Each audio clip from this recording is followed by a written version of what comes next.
आज सुनते हैं सावन मास पुत्रदा एकादशी व्रत कथा। तो एक बार बोलिए प्रेम से विष्णु भगवान की जय। पुत्रदा एकादशी माता की जय। लक्ष्मी माता की जय। युधिष्ठिर ने कहा, हे केशव, सावन मास के शुक्ल पक्ष की एकादशी का क्या नाम है और क्या महात्म्य है, कृपा आप कहिए।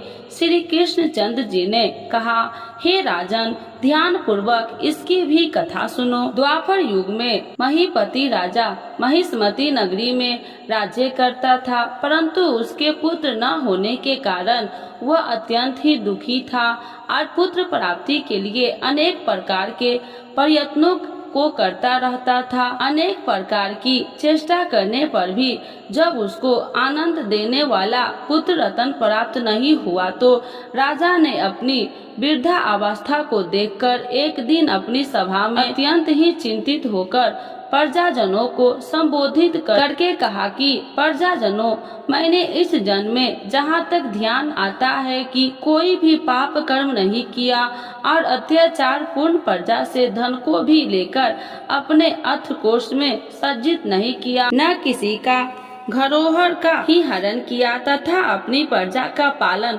पुत्र के सरदे कर रहा हूँ। धर्म कार्य के द्वारा पृथ्वी को भी अपने वश में कर रखा है। अत्यंत दुष्ट कार्य करने वाले को दंडित किया है और शिष्ट शत्रुओं के साथ भी मैंने उत्तम से उत्तम व्यवहार किया है, परंतु नहीं मालूम किस अज्ञात कारण के विषय से मुझे पुत्र रत्न की प्राप्ति नहीं हुई। इस पर आप लोग ध्यान पूर्वक विचार करिए। इस प्रकार राजा के अर्थ वचन को सुनकर प्रजागण और पुरोहित आपस में बात करके राजा के कल्याण के निमित्त वन को गए और मुनियों के आश्रम को ढूंढते हुए इधर उधर वन में भ्रमण करने लगे।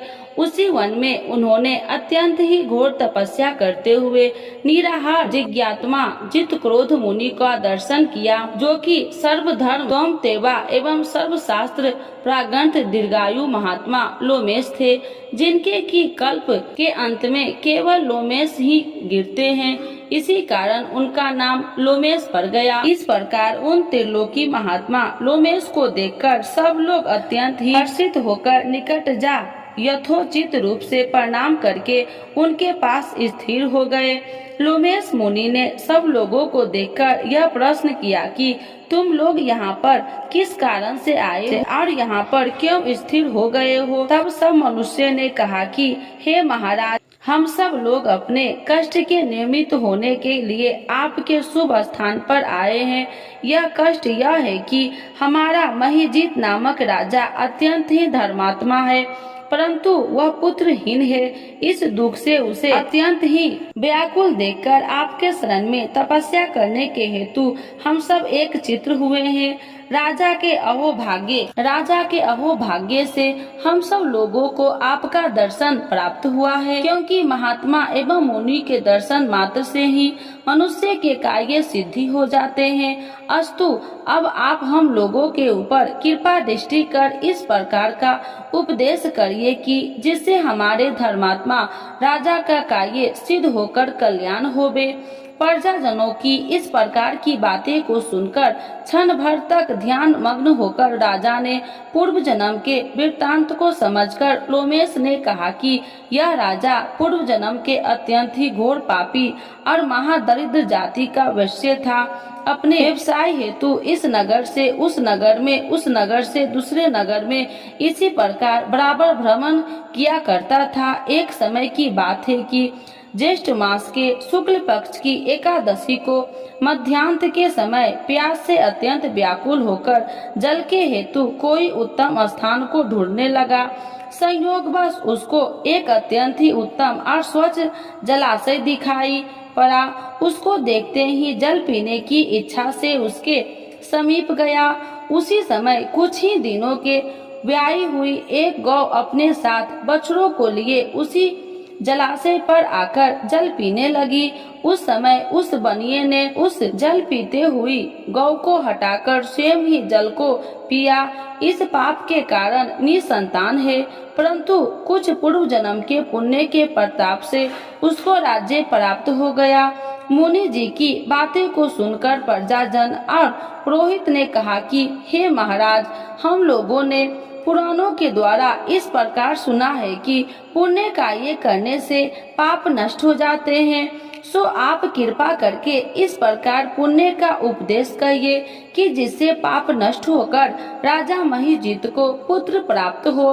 तब लोमेश ऋषि ने कहा, हे मनुष्य, सावन मास के शुक्ल पक्ष की पुत्रदा नामक एकादशी का व्रत तुम लोग करो और नियम पूर्वक पूजन इत्यादि करके रात्रि भर जागरण करो तथा उसका सब फल आपने राजा को प्रदान दे तो उस राजा को पुत्र उत्पन्न होगा। इस प्रकार लोमेश ऋषि द्वारा व्रत के विधान और फल को सुन सब लोगों को अपार आनंद प्राप्त हुआ और सब लोग अपने अपने घर को लौट गए। जब सावन मास आया तो सब लोगों ने लोमेश ऋषि के आज्ञा अनुसार राजा सहित भक्ति और विधि पूर्वक एकादशी का व्रत किया और दूसरे दिन अपना अपना फल उन सब लोगों ने राजा को प्रदान कर दिया। तब उस फल से प्रभाव से राजा की रानी गर्भ को धारण करते कर समय आने वाले पुत्र रत्न को प्राप्त किया। इस प्रकार यह फलदायित्री पुत्रदा एकादशी है। इसीलिए इस लोक और उस लोक में आनंद प्राप्त करने वाले को इस पुत्रदा नामक एकादशी का व्रत अभ्यास करना चाहिए। इस एकादशी की महात्म्य पढ़ने और सुनने से घोर पापों से मुक्ति होती है। तो एक बार बोलिए प्रेम से विष्णु भगवान की जय। पुत्रदा एकादशी माता की जय। लक्ष्मी माता की जय। कथा के अनुसार प्राचीन समय में भद्रावती नगरी में सुकेतु मान नाम का एक राजा राज्य करता था। उसके कोई संतान नहीं थी। उसकी पत्नी का नाम शोभ्य था। उस पुत्रहीन राजा के मन में इस बात की बड़ी चिंता थी कि उसके बाद उसे और उसके पूर्वजों को कौन पिंड दान देगा। उसके पितर भी व्यथित हो पिंड लेते थे कि सुकेतु मान के बाद हमें कौन पिंड दान देगा। इधर राजा भी बंधु बांधव राज्य हाथी घोड़ा आदि से संतुष्ट नहीं था कि उसका एकमात्र कारण पुत्रहीन होना था। बिना पुत्र के पितरों और देवताओं से ऋण नहीं हो सकते। उस तरह राजा रात दिन इसी चिंता में घुला करता था। इस चिंता के कारण एक दिन वह इतना दुखी हो गया कि उसके मन में अपने शरीर को त्याग देने की इच्छा उत्पन्न हो गई। किंतु वह सोचने लगा कि आत्महत्या करना तो महापाप है। अतः उसने इस विचार को मन से निकाल दिया। एक दिन इन्हीं विचारों में डूबा हुआ वह घोड़े पर सवार होकर वन को चल दिया। घोड़े पर सवार राजा उन पक्षियों और वृक्षों को देखने लगा। उसने वन में देखा कि मृग, बाघ, सिंह, बंदर आदि विचरण कर रहे हैं। हाथी, शिशुओं और हथनियों के बीच में विचार रहा कि उस वन में राजा ने देखा कि कहीं तो सियार कर्कश शब्द निकाल रहे हैं और कहीं मोर अपने परिवार के साथ नाच रहे हैं। वन के दृश्य को देखकर राजा और ज्यादा दुखी हो गया कि उसके पुत्र क्यों नहीं है। इसी सोच विचार में दोपहर हो गई। वह सोचने लगा कि मैंने अनेक यज्ञ किए और ब्राह्मणों को स्वादिष्ट भोजन करवाया है, किंतु फिर भी मुझे यह दुख क्यों मिला है। आखिर इसका कारण क्या है। अपनी व्यथा किससे कहूँ और कौन मेरी व्यथा का समाधान कर सकता है। अपने विचारों में खोए राजा को प्यास लगी। वह पानी की तलाश में आगे बढ़ा। कुछ दूर जाने पर उसे एक सरोवर मिला। उस सरोवर में कमल पुष्प खिले हुए थे। सारस, हंस, घड़ियाल आदि जल क्रीड़ा में मग्न थे। सरोवर के चारों तरफ ऋषियों के आश्रम बने हुए थे। अचानक राजा के दाहिने अंग रखने लगा। इसे शुभ सगुन समझकर राजा मन में प्रसन्न होता हुआ घोड़े से नीचे उतरा और सरोवर के किनारे बैठे हुए ऋषियों को प्रणाम करके उनके सामने बैठ गया। ऋषि वर बोले, हे राजन, हम तुमसे अति प्रसन्न है। तुम्हारी जो इच्छा है हमसे कहो। राजा ने प्रश्न किया कि हे वीरपो, आप कौन है, आप किस लिए यहाँ रह रहे हैं। ऋषि बोले, राजन, आज पुत्र की इच्छा करने वाले को श्रेष्ठ पुत्र प्रदान करने वाली पुत्रदा एकादशी है। आज से 5 दिन बाद माघ स्नान है और हम सब इस सरोवर में स्नान करने आए हैं। ऋषि की बात सुन राजा ने कहा, हे मुनियों, मेरा भी कोई पुत्र नहीं है। यदि आप मुझ पर प्रसन्न है तो कृपा कर मुझे एक पुत्र का वरदान दीजिए। ऋषि बोले, हे राजन, आज पुत्रदा एकादशी है, आप इसका उपवास करें। भगवान श्री हरि की अनुकंपा से आपके घर अवश्य ही पुत्र होगा। राजा ने मुनि की बचने के अनुसार उस दिन उपवास किया और द्वादशी को व्रत का पारण किया और ऋषि के प्रणाम करके वापस अपनी नगरी आ गया। भगवान श्री हरि की कृपा से कुछ दिनों बाद ही रानी के गर्भ धारण और 9 माह के पश्चात उसने एक तेजस्वी पुत्र उत्पन्न हुआ। यह राजकुमार बड़ा होने पर अत्यंत वीर, धनवान, यशस्वी और प्रजा पालक बना। श्री कृष्ण ने कहा, हे पांडुनंदन, पुत्र की प्राप्ति के लिए पुत्रदा एकादशी का उपवास करना चाहिए।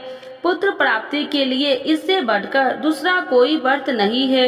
जो कोई व्यक्ति पुत्रदा एकादशी के महात्म्य को पढ़ता व श्रवण करता है तथा विधान अनुसार इसका उपवास करता है, उसे सर्वगुण संपन्न पुत्र रत्न की प्राप्ति होती है। श्री हरि की अनुकंपा से वह मनुष्य मोक्ष को प्राप्त होता है। तो एक बार बोलिए प्रेम से विष्णु भगवान की जय, लक्ष्मी माता की जय, पुत्रदा एकादशी माता की जय। इस कथा के बिना अधूरी है एकादशी की कथा। तो सुनते हैं तुलसी माता की कथा। तो एक बार बोलिए प्रेम से तुलसी माता की जय, श्री कृष्ण भगवान की जय। एक बुढ़िया माई तुलसी जी को सींचती और कहती कि हे तुलसी माता, सत की दाता, मैं तेरा बिटला सींचती हूँ, मुझे बहू दे, पीताम्बर की धोती दे, मीठा मीठा घास दे, बैकुंठ में वास दे, चटक की चाल दे, पटक की मौत दे, चंदन का काठ दे, रानी सा साज दे, दाल भात का भोजन दे, एकादशी की मौत दे, कृष्ण जी का कंधा दे। जब तुलसी माता यह बात सुनकर सूखने लगी तो भगवान ने पूछा कि हे तुलसी, तुम क्यों सूख रही हो। तुलसी माता ने कहा कि एक बुढ़िया रोज आती है और यही बात कह के जाती है, मैं सब बात तो पूरा कर दूंगी, लेकिन कृष्ण का कंधा कहाँ से लाऊंगी। तो भगवान बोले, जब वो मरेगी तो मैं अपने आप कंधा दे आऊंगा, तू बुढ़िया माई से कह देना। जब बुढ़िया माई मर गई, सब लोग आ गए।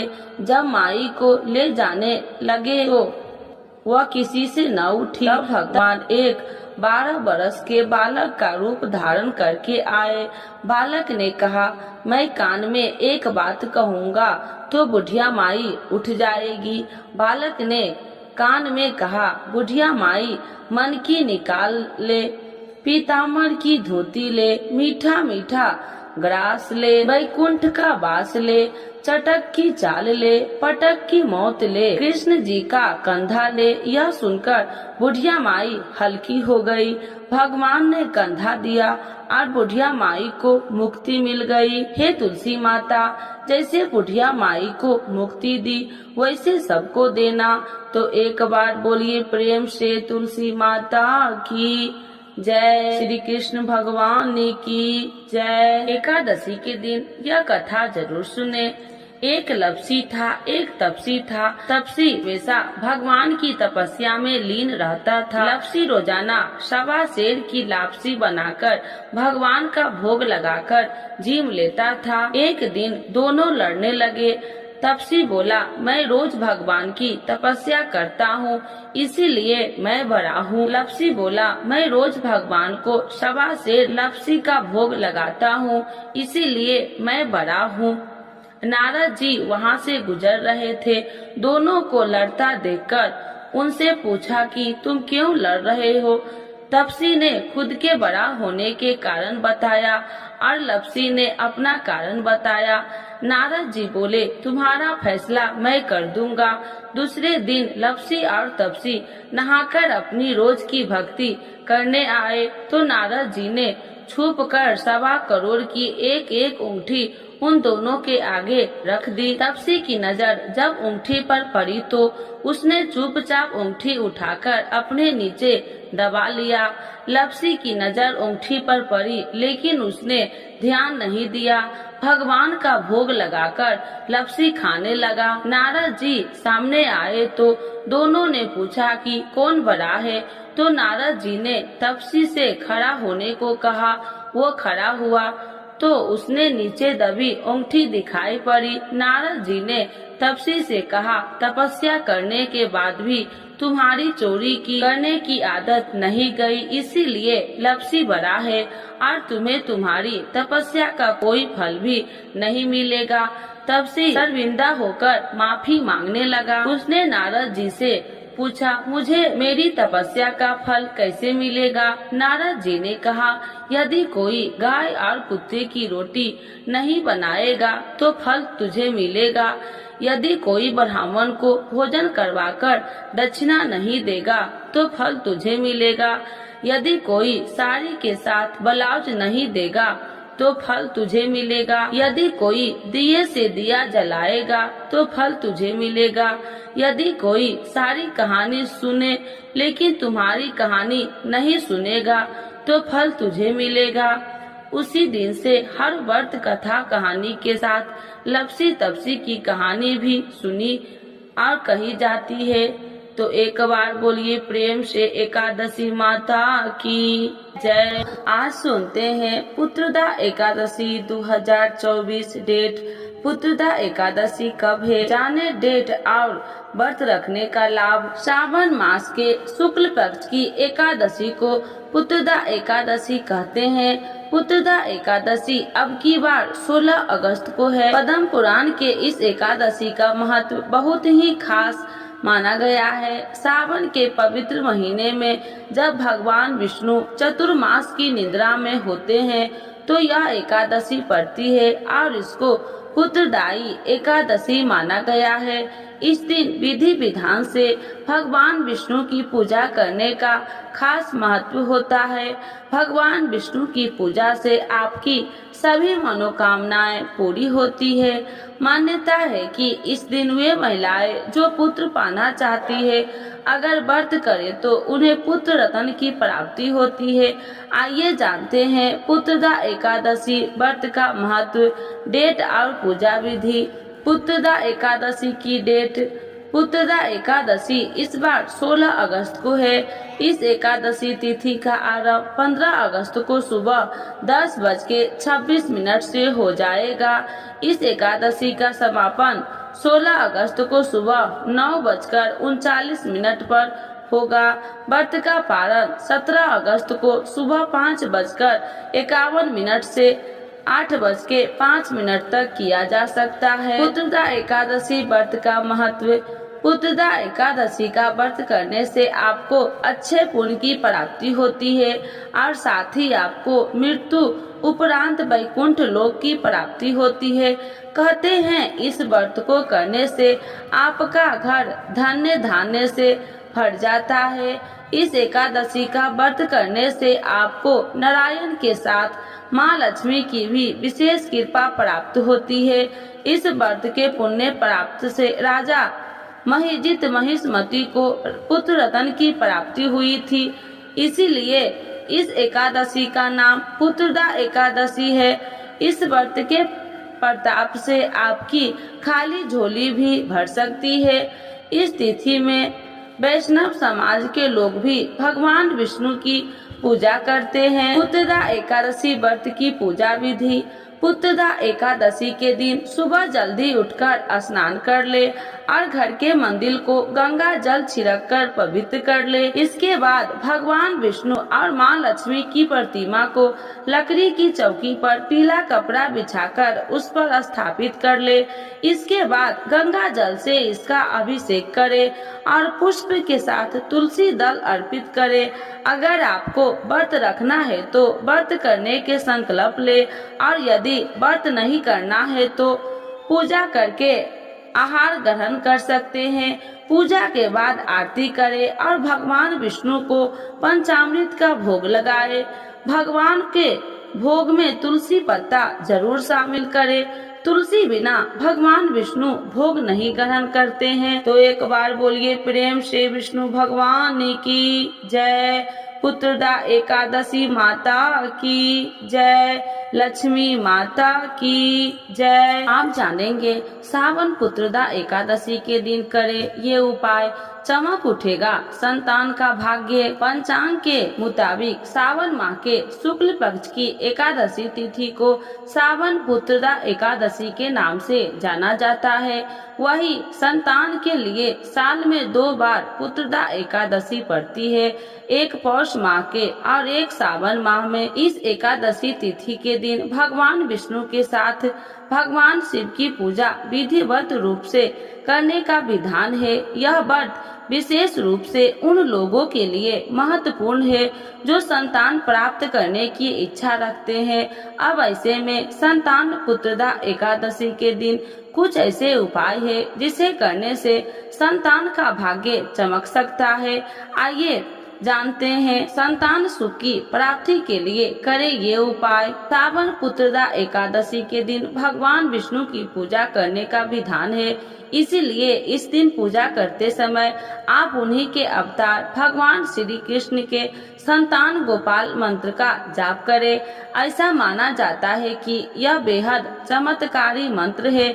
इसके जाप करने से दंपति को संतान सुख की प्राप्ति होती है और सभी परेशानियां भी दूर हो जाती है। मंत्र ओम देवकी सुत गोविंद वासुदेव जगतपते देहि मैं तन्ने कृष्ण तोमाम शरणगतः। संतान की अच्छी सेहत के लिए करें ये उपाय। अगर आपके पुत्र की सेहत बार बार बिगड़ती है तो सावन पुत्रदा एकादशी के दिन भगवान विष्णु को तुलसी की माला अर्पित करें और इसके साथ ही भगवान शिव को 108 बेलपत्र की माला भी चढ़ाए। ऐसा करने से संतान की सेहत अच्छी रहेगी और भाग्य का भी साथ मिलेगा। कार्य क्षेत्र में सफलता प्राप्ति के लिए करें ये उपाय। सावन पुत्रदा एकादशी के दिन संतान की तरक्की के लिए विष्णु सहस्त्र नाम का पाठ करें। इसके अलावा आप इस दिन महामृत्युंजय मंत्र का जाप अभ्यास करें। ऐसा करने से संतान को कार्य क्षेत्र में सफलता मिलती है। भगवान विष्णु की कृपा प्राप्ति के लिए करें ये उपाय। अगर आप भगवान विष्णु का आशीर्वाद पाना चाहते हैं तो सावन पुत्रदा एकादशी के दिन ओम नमो भगवते नारायण मंत्र का कम से कम 108 बार जप करें। ऐसा करने से आपके ऊपर विष्णु जी की कृपा बनी रहेगी और भाग्य उदय भी होता है। पुत्रदा एकादशी माता की आरती। जय एकादशी जय एकादशी जय एकादशी माता, विष्णु पूजा व्रत को धारण कर सकती मुक्ति पाता।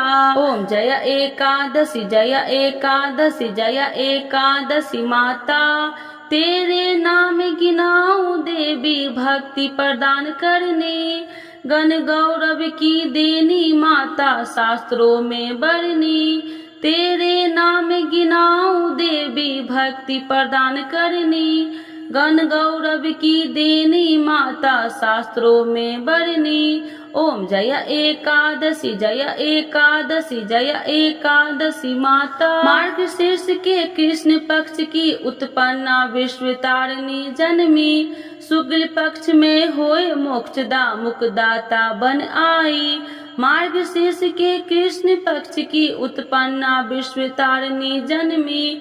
शुक्ल पक्ष में होए मोक्षदा मुक्तिदाता बन आई। ओम जय एकादशी जय एकादशी जय एकादशी माता। पौष के कृष्ण पक्ष की सफला नामक है। शुक्ल पक्ष में होए पुत्रदा आनंद अधिक रहे। पौष के कृष्ण पक्ष की सफला नामक है। शुक्ल पक्ष में होए पुत्रदा आनंद अधिक रहे। ओम जय एकादशी जय एकादशी जय एकादशी माता। नाम सटतीला माघ मास में कृष्ण पक्ष आवे। शुक्ल पक्ष में जया कहावे विजय सदा पावे। नाम सटतीला माघ मास में कृष्ण पक्ष आवे। शुक्ल पक्ष में जया कहावे विजय सदा पावे। ओम जय एकादशी जय एकादशी जय एकादशी माता। विजया फाल्गुन कृष्ण पक्ष में शुक्ला आम्ल की। पाप मोचनी कृष्ण पक्ष में चैत्र महाबली की। विजया फाल्गुन कृष्ण पक्ष में शुक्ला आम्ल की। पाप मोचनी कृष्ण पक्ष में चैत्र महाबली की।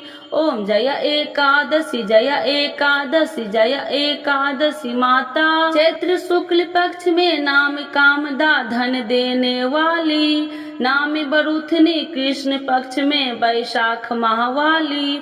चैत्र शुक्ल पक्ष में नाम कामदा धन देने वाली। नाम बरूथनी कृष्ण पक्ष में वैशाख माहवाली। ओम जय एकादशी जय एकादशी जय एकादशी माता। शुक्ल पक्ष में होए मोहिनी अपरा ज्येष्ठ कृष्ण पक्षी। नाम निर्जला सब सुख करनी शुक्ल पक्ष रखी। शुक्ल पक्ष में होए मोहिनी अपरा ज्येष्ठ कृष्ण पक्षी। नाम निर्जला सब सुख करनी शुक्ल पक्ष रखी। ओम जय एकादशी जय एकादशी जय एकादशी माता। योगनी नाम आषाढ़ मास में जाने कृष्ण पक्ष करनी। देव शयनी नाम कहावे शुक्ल पक्ष धरनी। योगनी नाम आषाढ़ मास में जाने कृष्ण पक्ष करनी। देव शयनी नाम कहावे शुक्ल पक्ष धरनी। ओम जय एकादशी जय एकादशी जय एकादशी माता। कामिका सावन मास में आवे कृष्ण पक्ष कहिए। सावन सुखला होए पवित्रता आनंद से रहिए। कामिका सावन मास में आवे कृष्ण पक्ष कहिए। सावन सुखला होए पवित्रता आनंद से रहिए। ओम जय एकादशी जय एकादशी जय एकादशी माता। आजा भाद्रपद कृष्ण पक्ष की परवर्तिनी शुक्ला। नाम इंदिरा आश्विन कृष्ण पक्ष में व्रत से भव सागर निकला। आजा भाद्रपद कृष्ण पक्ष की परवर्तिनी शुक्ला। इंदिरा आश्विन कृष्ण पक्ष में व्रत से भव सागर निकला। ओम जय एकादशी जय एकादशी जय एकादशी माता। पापा कुशाहे शुक्ल पक्ष में आप हरनहारी। रमा मास कार्तिक में आवे सुखदायक भारी। पापा कुशाहे शुक्ल पक्ष में आप हरनहारी। रमा मास कार्तिक में आवे सुखदायक भारी। ओम जय एकादशी जय एकादशी जय एकादशी माता। देवी उठाने शुक्ल पक्ष की दुख नाशक मैया। पावन मास में करो विनती पार करो नैया। देवी उठाने शुक्ल पक्ष की दुख नाशक मैया। पावन मास में करो विनती पार करो नैया। ओम जय एकादशी जय एकादशी जय एकादशी माता। परमा कृष्ण पक्ष में होती जन मंगल करनी। शुक्ल मास में होए पर्दिनी दुख दरिद्र हरनी। परमा कृष्ण पक्ष में होती जन मंगल करनी। शुक्ल मास में होए पर्वती दुख दरिद्र हरनी। ओम जय एकादशी जय एकादशी जय एकादशी माता। परमा कृष्ण पक्ष में होती जन मंगल करनी। शुक्ल मास में होए परवर्तिनी दुख दरिद्र हरनी। परमा कृष्ण पक्ष में होती जन मंगल करनी, शुक्ल मास में होए पर्दनी दुख दरिद्र हरनी। ओम जय एकादशी जय एकादशी जय एकादशी माता। जो कोई आरती एकादशी की भक्ति सहित गावे, जन गुरुता स्वर्ग का वास निश्चय वह पावे। जो कोई आरती एकादशी की भक्ति सहित गावे, जन गुरुता स्वर्ग का वास निश्चय वह पावे। ओम जय एकादशी जय एकादशी जय एकादशी माता। विष्णु पूजा व्रत को धारण कर शक्ति मुक्ति पाता, शक्ति मुक्ति पाता। तो एक बार बोलिए प्रेम से एकादशी माता की जय, विष्णु भगवान की जय, लक्ष्मी माता की जय।